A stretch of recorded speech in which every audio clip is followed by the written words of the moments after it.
Hello, I'm Howard, pastor of the Roseville New Church, and welcome to Spiritual Shorts. You know, I don't know about you, but sometimes it seems like our time here on earth is one long ride on a roller coaster. You know, 1 minute we're soaring, and the next we're plummeting. And in between is that corkscrew of confusion. A lot of people ask, if God is all-knowing and all-powerful, why doesn't he just save the day every time?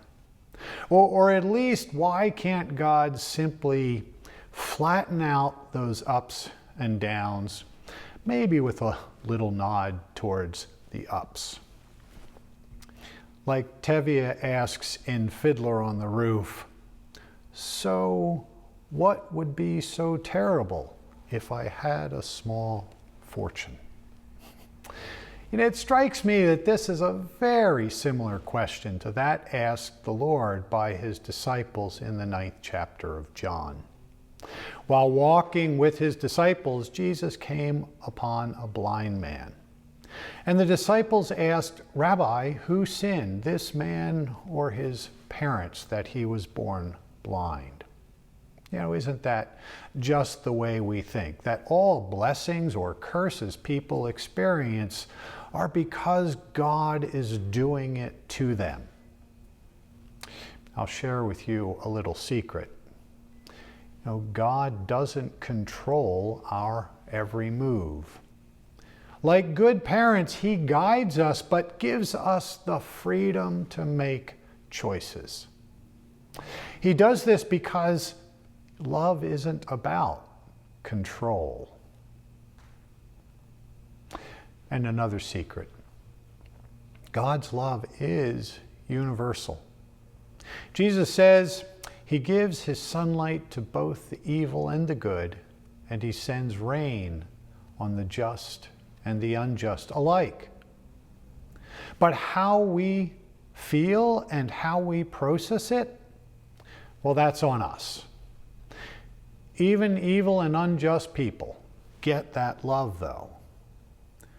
But they are inclined to perceive it differently.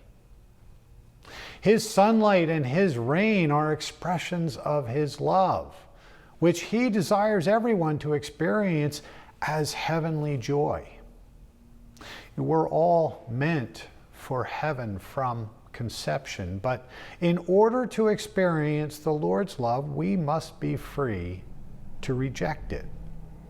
You know, can anyone be compelled to truly love another?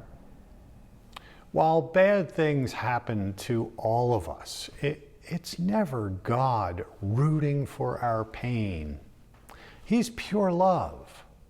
Our pain is caused typically by selfish expressions of human freedom, our selfishness or someone else's.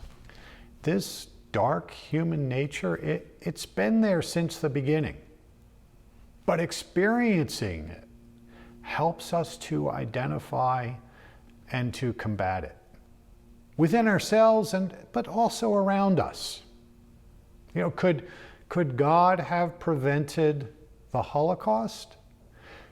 Yes, he could have. But what would have been the result of allowing the underlying hatred, selfishness, and love of dominion to continue to fester? Something worse down the road, probably. God will wipe away every tear. We just need to let him into our lives. Our world is imperfect, but with faith, love, and charity in all that we do, we can embrace the heavenly vision God has for us. Amen. You know, thank you for joining me for this episode of Spiritual Shorts, and may God bless you.